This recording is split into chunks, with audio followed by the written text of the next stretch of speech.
Welcome to HarmonyTALK, a podcast about dreamers and doers. We talk with people from different backgrounds about how they've gone from dreaming to doing.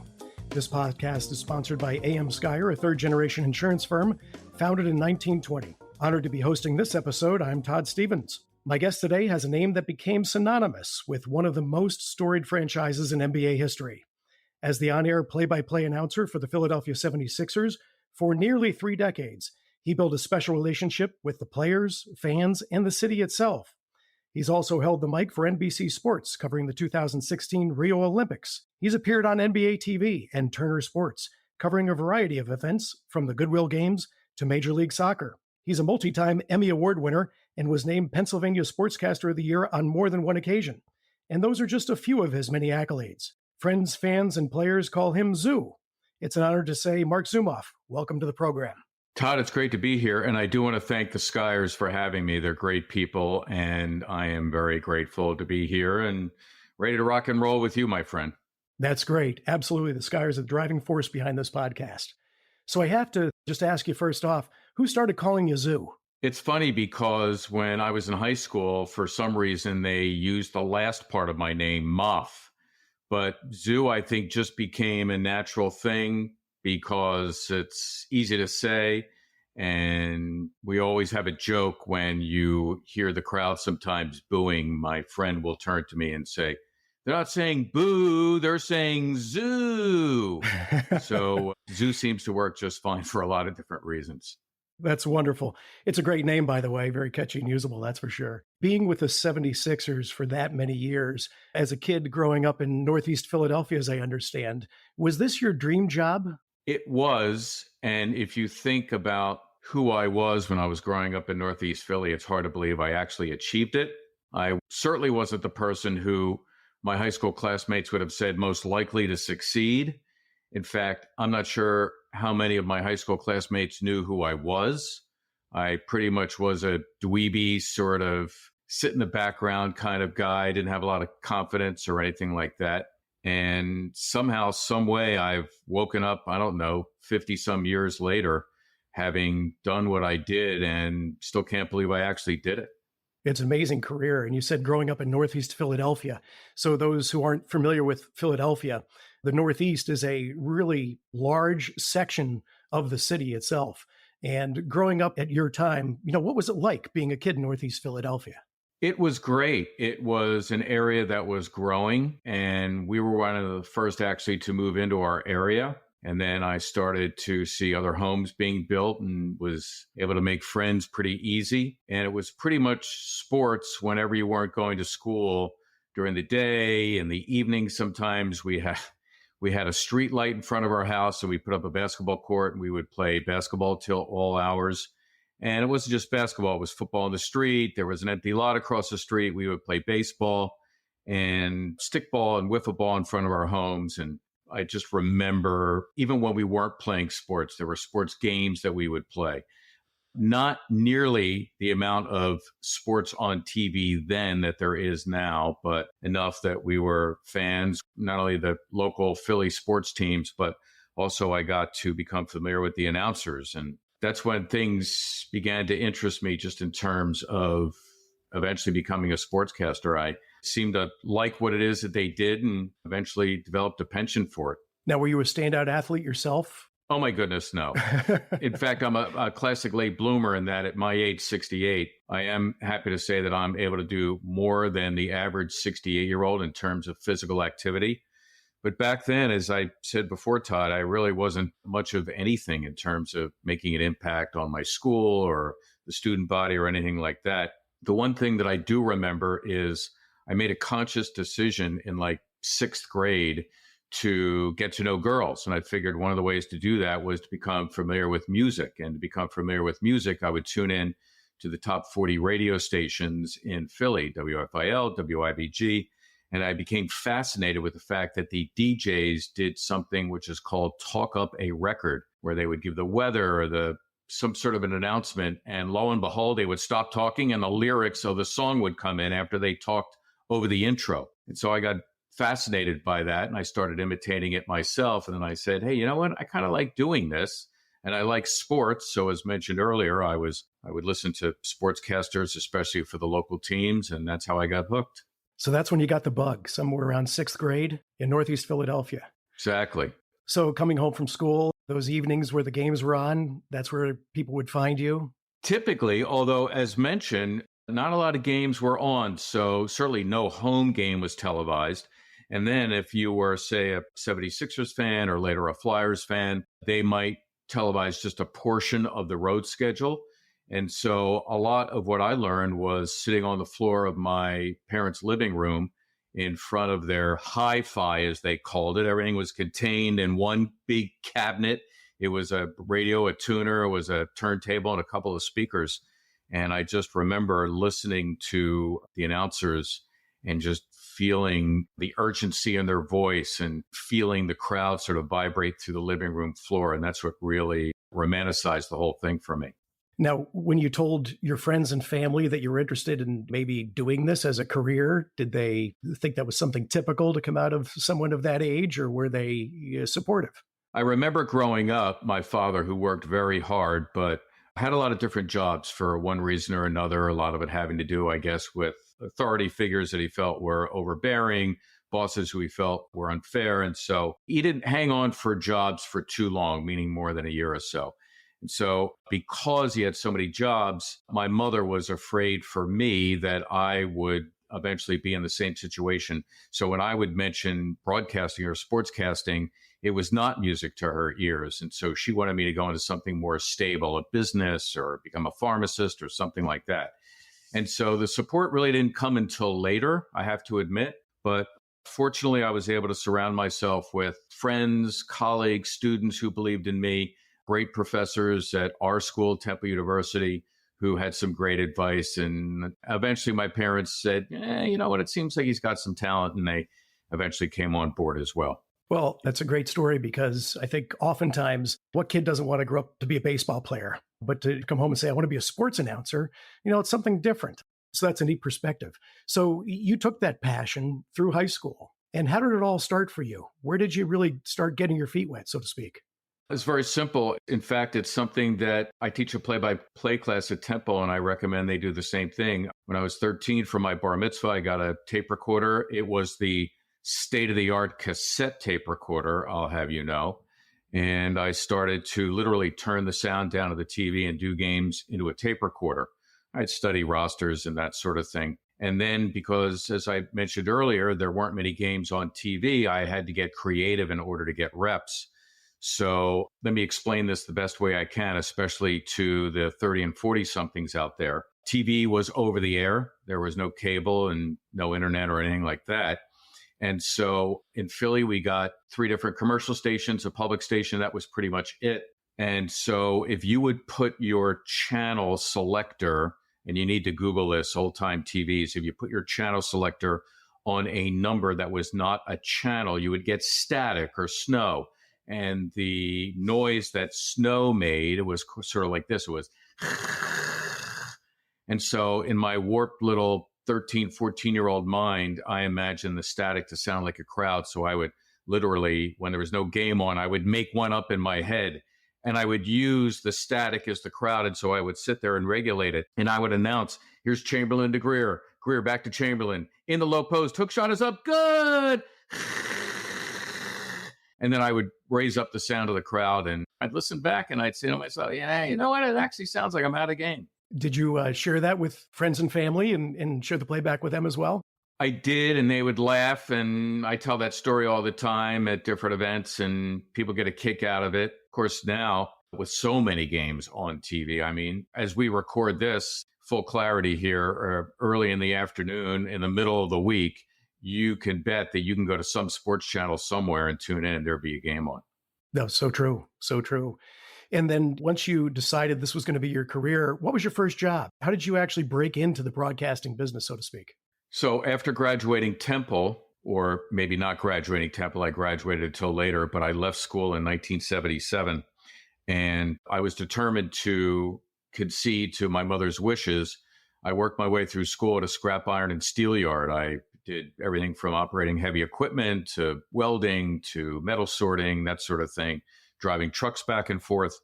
And I was going to make a career there as an outside salesperson. I don't need to go into too much detail, but suffice it to say, I was going into business and into sales. And what happened was, after about a couple of months, I said, you know what? I just can't deal with this. So I had a news broadcast that I had done, what they call a demo. I'd sent that out to several radio stations, and there was a radio station in nearby Trenton, New Jersey that called. It was a terrible station. They were off the air, I think, 2 or 3 times a day. They were working with a skeleton crew because he wanted to sell the station. But I went to work there, and I worked a 9-hour day. I got $110 a week. They were 6 weeks behind in my pay, but finally, after 6 weeks, I got my first check for $90 and some cents. And I looked at it and I said, this is unbelievable. I just got paid to talk on the radio. I am never doing anything else again. And I never looked back from there. I think when you first tell that story and you say after 6 weeks you get $90, most people listening are probably saying, that's ridiculous. You must have been terribly frustrated. But to you, that was the most important appreciation you could have been shown. You're actually getting paid to do something you've been dreaming of since you were in 6th grade. Anything. It could have been $10. Just the fact that somebody handed me a check that I could cash, and all I did was talk, and that was it. So it was an unbelievable feeling. That's amazing. And then fast forward now, you have obviously put a few jobs under your belt since that Trenton gig, and you make your way back into the Philadelphia scene through years and years. And somehow you get the opportunity to come into, I believe, Prism at the time, and you get involved with the Sixers with pregame, halftime, postgame. That must have been a huge, huge opportunity. So huge that I'm not sure I was actually ready for it. I got a job, Todd, in the early 80s, becoming the announcer for an indoor soccer team. It was the Philadelphia Fever. And the Fever, their last season of existence, 1982, they had a handful of games on Prism TV, which is the forerunner to what is now NBC Sports Philadelphia. They caught wind of what I could do then. The team folded, but they came to me and said, you know what, we'd like you to do some movie announcements, monthly movie announcements. I would come in, they'd give me $100 and I would voice over movie trailers and that sort of thing. Eventually, the 82-83 season started. And as you might recall, the Sixers won the championship that year, was the last time they won the title. And they got rid of their halftime host. And they said, we would like you to do this. I didn't really know much, or if anything, about TV, but it was the kind of situation where it wasn't a small market, yet it was an opportunity to do something that I always loved, which was basketball, and to learn TV without much consequence, because they said, all right, we know you don't know that much. It's okay. So I had an intern, for example, teach me how to edit. And I hosted halftimes. I did interviews. I edited tons of different features and whatnot. And I did that for 13 years. And I have to say, from a learning TV standpoint and learning the NBA standpoint, it's actually where I belonged, because the time I got the announcer's job in 94, I was ready, but not before I had 13 years of following the league and meeting players, meeting coaches, asking questions, doing stupid things, and giving me all the preparation I needed. But you were a student of broadcasting and, of course, sports for really decades before that. And that preparation, being in 6th grade and calling games alongside the radio, must have been a great springboard for what was to come. It was. And it's funny you would bring that up, because oftentimes I'll compare what it is that I did to an NBA player, for example. So you will see a particular player excel on the court. And while they did have formal coaching, let's say in college and high school and camps and all of that, a lot of what they do at the very heart of it is what they learned in the playground, playing in the parks. Same thing with me. A lot of times I would hear myself do something in a particular way. I said something or a phrase or my cadence. I recall doing that literally, and I still have the tapes to prove it, as a 14 or 15-year-old. So yeah, in many ways, way before I got paid to do it, what I did as a hobby and an early interest turned out to be a great training ground for me. And throughout that entire time of your career leading up to getting the courtside post, so to speak, did you ever get discouraged along that path and think, I've really been pushing this thing and I've been doing this now for quite some time? maybe I need to go a different direction or not? Or were you always destined to continue on that path? I'm actually going to answer yes to both questions. Yes, there were dark moments. Yes, there were times where I was passed over for promotion. Yes, there were times when I applied for jobs that I thought I was worthy of and did not get. Yet for some reason, and I can't explain it other than to say I had this inherent belief in myself that somehow, some way I was going to overcome the odds because I felt intrinsically as though, I hate to sound haughty about it, but it was my destiny that maybe not necessarily become the Sixers announcer, but to succeed as a sportscaster in that space. And so when I speak with younger people who have a dream similar to mine, I say, yes, talent and networking, contacts, anything that you can think of that would qualify you for a job. At the very bottom of that pyramid that you need to succeed, at the very base, the number one thing is the belief in yourself. Because if you don't believe in yourself, you're the only one a lot of times who's going to be able to pull yourself through the rejection in those dark moments. That's great advice. I've also heard you give advice similar to that, believing in yourself, with something that I think that anybody who steps in front of a microphone or steps in front of a group of people, whether it's the PTA or, the Supreme Court, experiences from time to time, and that is nerves, butterflies, stage fright. And I want to continue on in your career, but you've got great advice on that. And I think I've heard you put it in a very unique way in the past. I have a quote that says, nerves are the body's way of getting you ready to be a success. And the analogy that I often give, and we just had the Kentucky Derby run, and I don't know how it went off, but I know whenever I would watch a big horse race, horses would get into the starting gate. And these are well-trained athletes, and they are conditioned as soon as that bell goes to sprint for 2 minutes.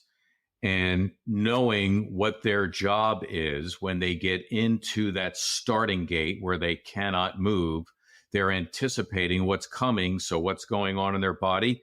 Their adrenaline is coursing through their body. It's getting them ready to run the race. So similar to someone who performs, you're backstage, you're off mic, you're off camera, and you're starting to feel a case of the nerves. Certainly in my case, it wasn't, and I got nervous up until the very end. It wasn't necessarily a case of, oh my goodness, I can't do this. It was an acknowledgement of, my body is getting me ready to perform, where you need energy. You need to have your wits about you. You need to be thinking clearly. And so while I was waiting for that red light to go on, I felt a case of the nerves. But almost all the time, once I started talking and performing and settled into a rhythm, everything was fine after that. That's such great advice, because I can't agree with you more. And there seems to be, sometimes in my experience anyway, that moment right before that red light goes on, the sense of calm comes over you and you say, I got this. Which leads me to another question about your career.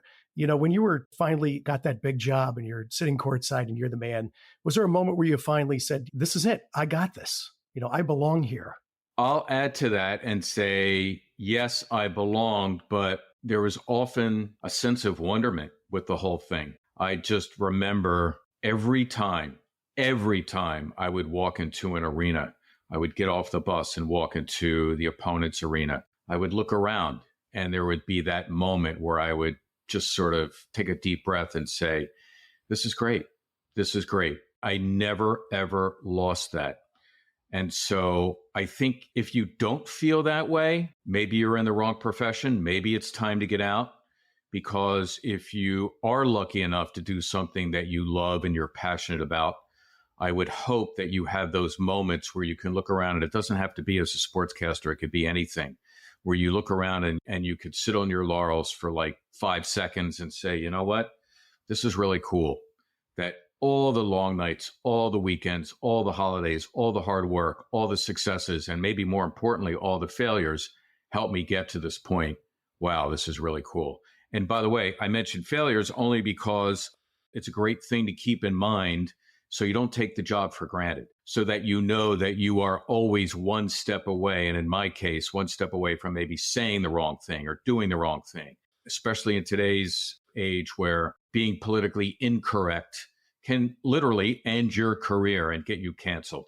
And so I never lost my passion for what it was that I did all the way up until the end. And the thing that makes that so difficult for someone who did what you had done for so long is that it's live. I mean, this isn't a tape to broadcast. This isn't something you type up and put on social media and you can retract or take back or edit or pretend it didn't happen. You were live for thousands of games through your career.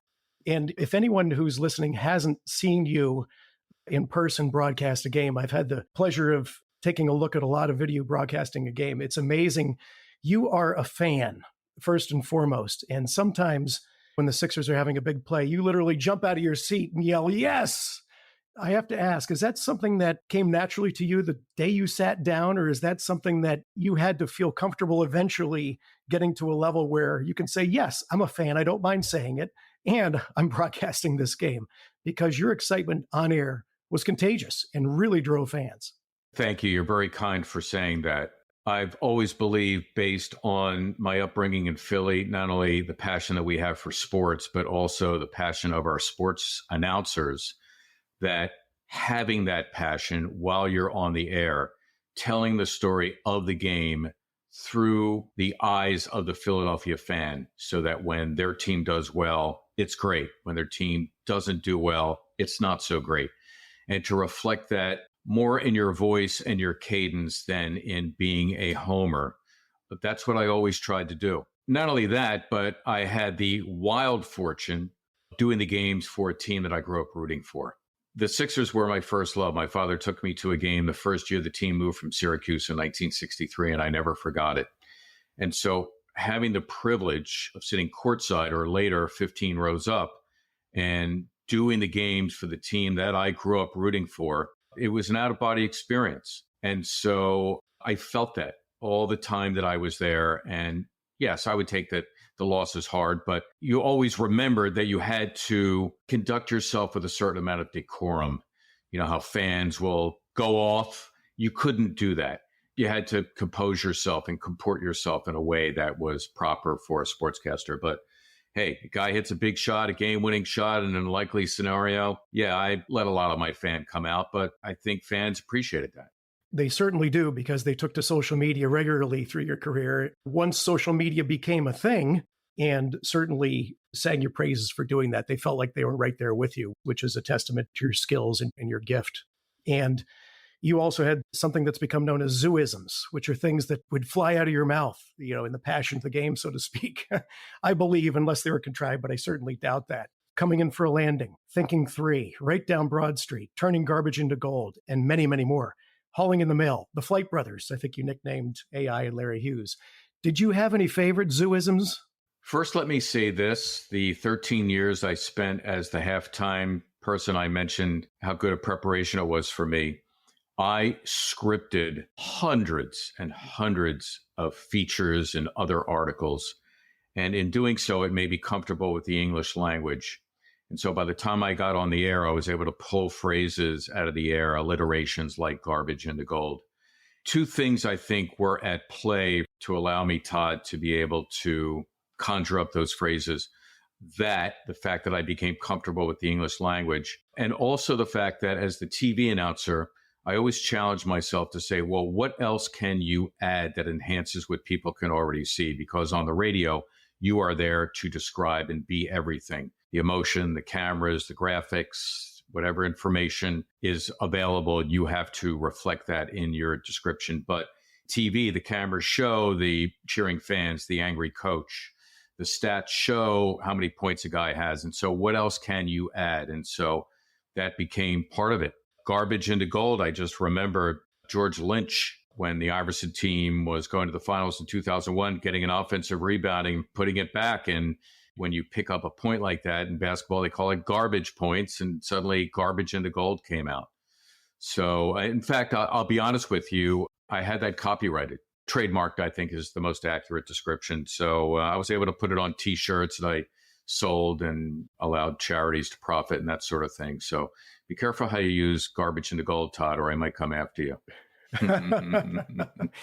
Well, it's a great pivot, because what I thought was really neat is Conshohocken Brewery started a beer, Zooism beer, which this is a big deal in and around Philly zooisms, especially thinking about what Philly sports means to the people who live there. And instead of profiting off of it, because you just mentioned if a charity can benefit from it, that's what I want to do. You donated any profits that came from that, you and Conshohocken Brewing, to Philadelphia youth basketball, which I think is great. Why is it more important for you to pay it forward than to cash in? Well, let's put it this way. I certainly had to make money for my family, but now that I'm retired, and even before I was retired, there's always the sense that I think you have a personal responsibility as someone who has some notoriety. And we all like to think that our sports heroes feel this way, that there is a certain obligation to give back in whatever form or fashion that takes. And so for me, my creative business manager, Josh Weinfeld, would come up with ideas. And one day he said to me, how about Zoo's Brews? So it later became Zooisms, but we partnered with Glenn Macnow, who was for years a WIP radio host in Philadelphia and a great guy and associated with the brewing company. And we partnered with them. We came up with a really nice, hazy, sort of citrusy IPA that I prefer myself. And yeah, we gave a few bucks to charity and enjoyed a beverage now and then. So it was all good for everybody.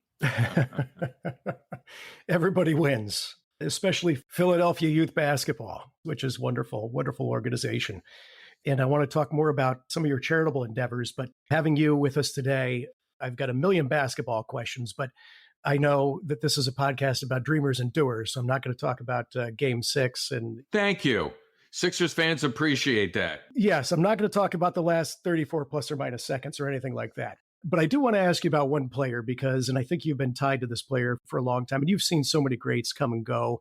And I lived in Philly for 10 years and lived through this phase.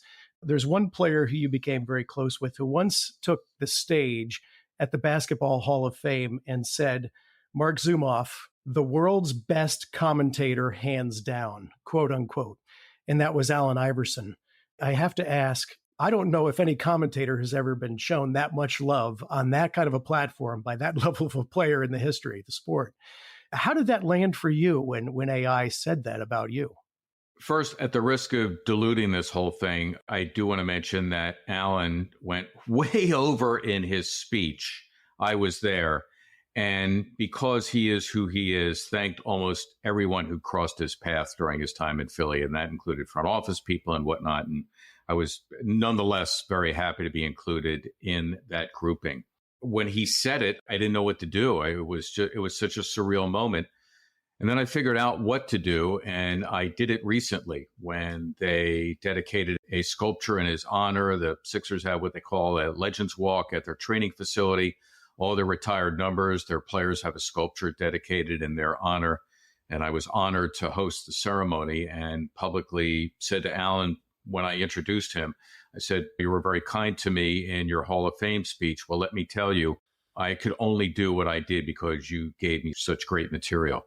I think I waited about 10 or 12 years to thank him, but that's the way I thanked him. It was a marvelous gesture on my behalf. Your relationship with AI since you were through those years, I mean, his earliest days playing professionally, you were behind the mic, and it certainly made for some great basketball. So on behalf of all the fans, not only to Allen Iverson, but thank you for bringing that all to us. And when you announced your retirement, fans talking about AI, talking about you in that way, fans took to social media. One fan said they can't imagine watching a Sixers game without your voice explaining every play.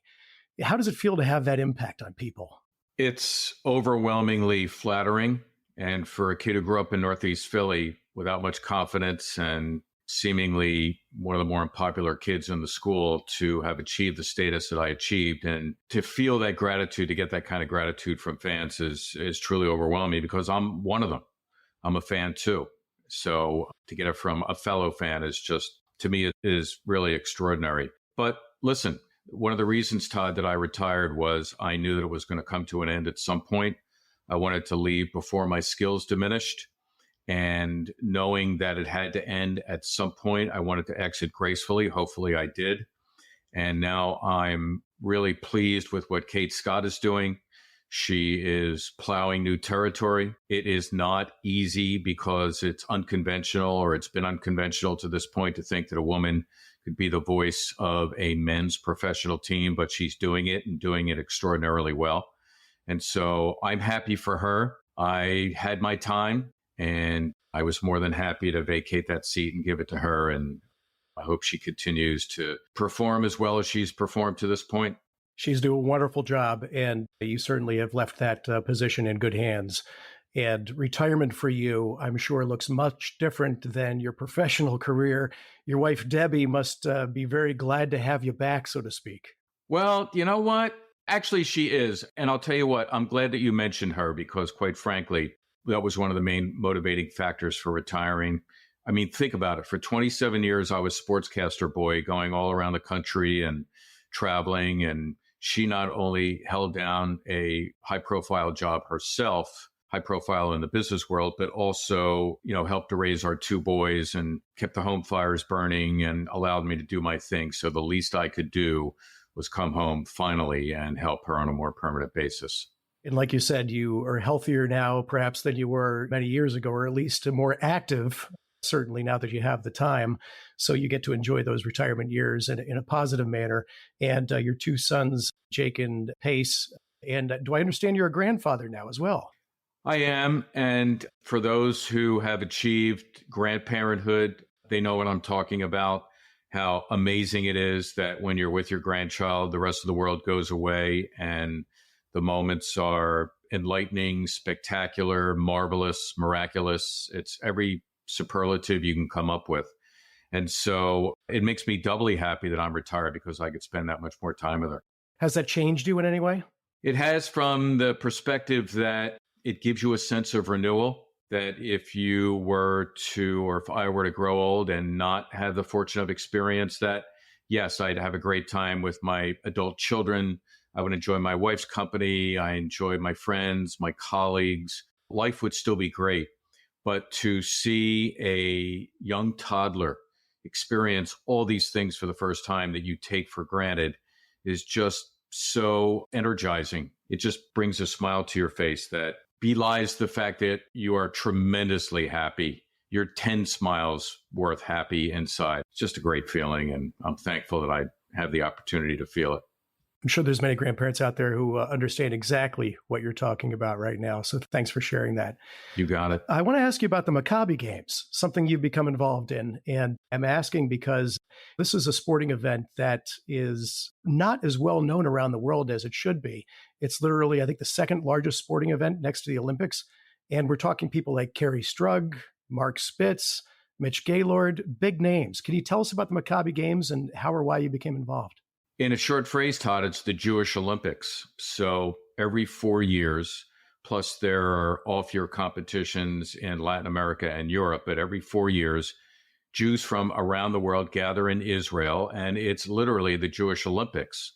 So it's soccer, gymnastics, it could be horse jumping competitions, track and field, swimming.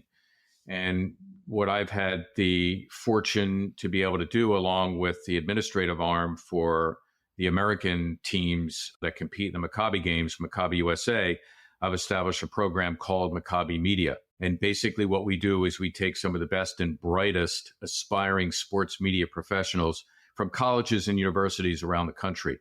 And we travel to Israel. They get a week of touring the country. And then for the next 2 weeks, we cover the game as you would the Olympics. So we have a producer with us and we stream live events. We do video reporter packages. We do print articles. We do social media. And we get the word out about what I think is just a marvelous event. It gives us an opportunity not only to bring young Jewish people to Israel, but also give them an opportunity to do something in their career that before we started this program, I think was pretty much unheard of. Absolutely. And just the size and the scale of this event is monumental. And if folks don't know about it and want to learn more, MaccabiUSA.com is where to go.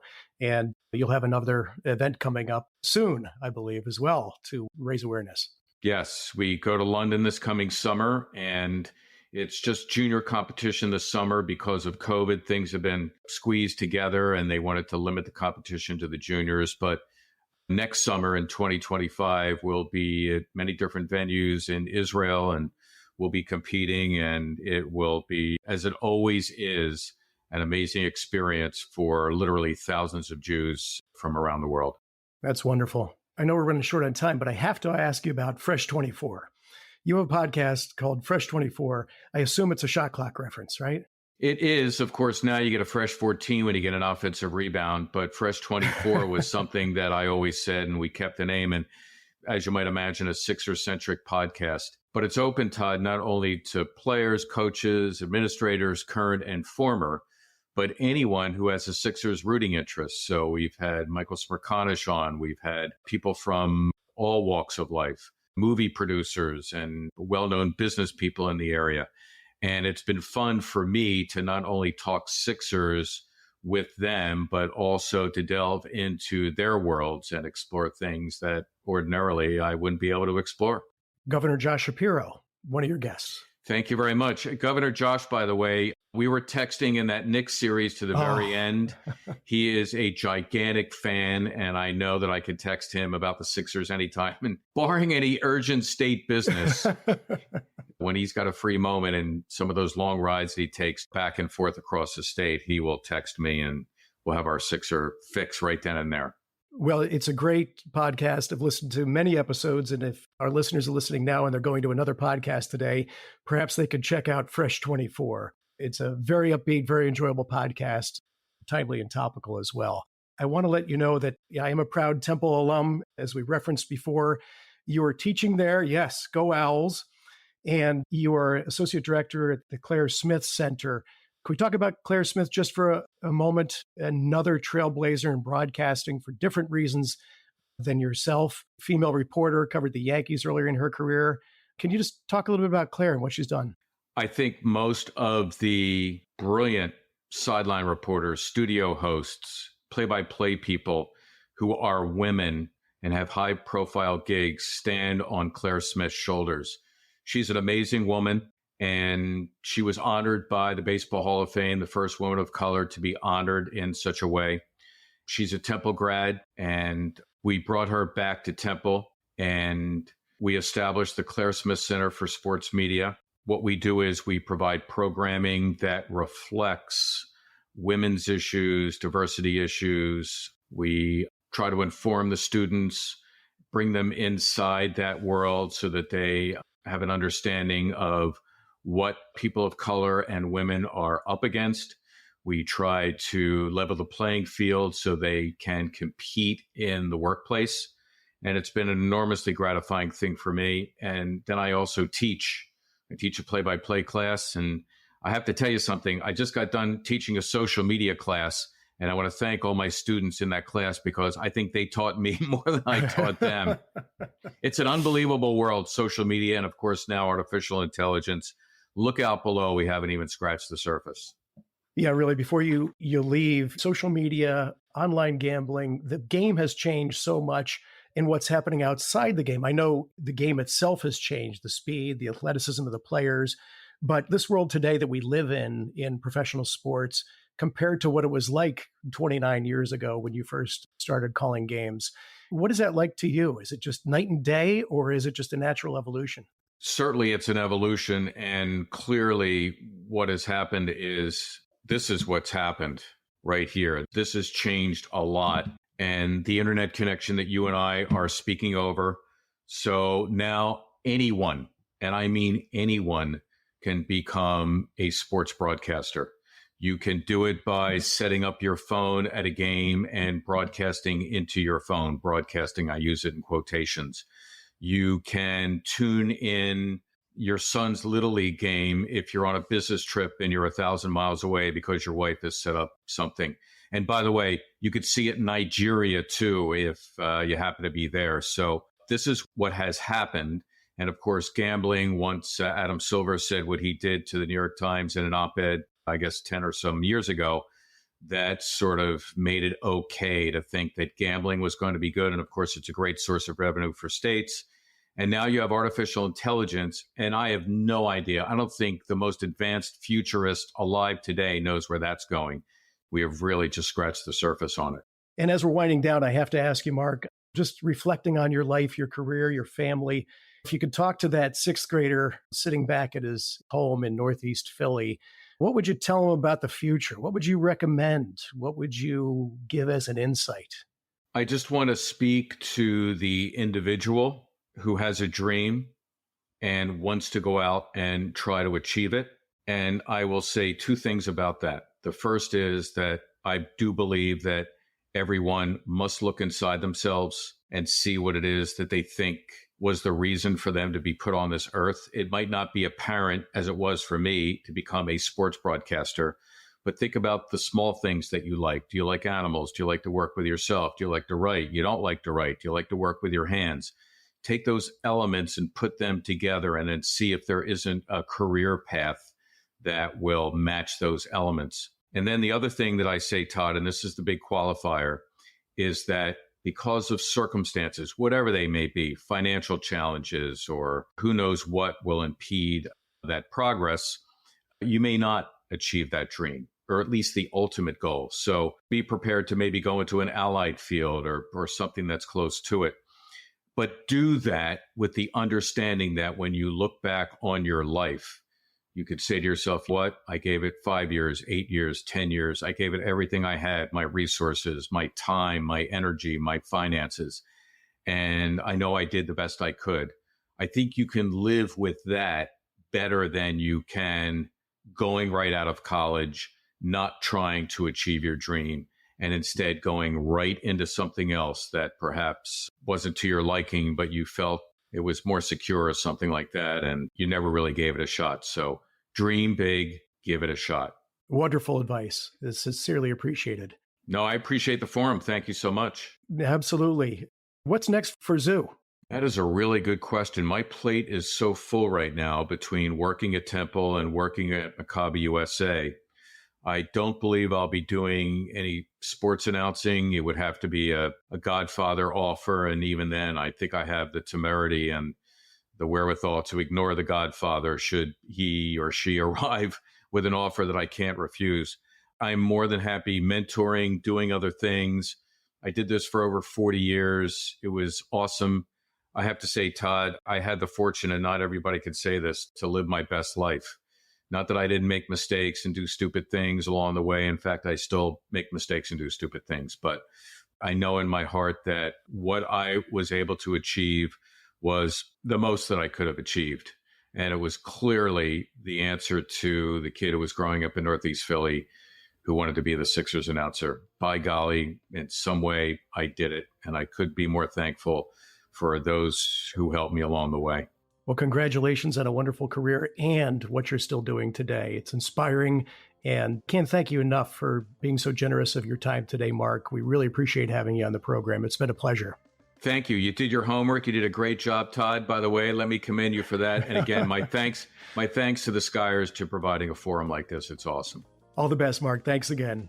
We've been talking with Marc Zumoff, the legendary voice behind the Philadelphia 76ers for 27 seasons, a highly decorated career broadcaster, a guy who believes in giving back, and clearly a certified dreamer and doer. You can learn more about Marc on his website, marczumoff.com. That's Marc with a C, by the way. And you can follow him on social media. And please check out Marc's podcast, Fresh 24, a very entertaining show with great guests also. You'll be glad you did. This is HarmonyTALK, brought to you by A.M. Skyer, a family-owned insurance firm founded in 1920. I'm Todd Stephens. Until next time, keep dreaming and doing.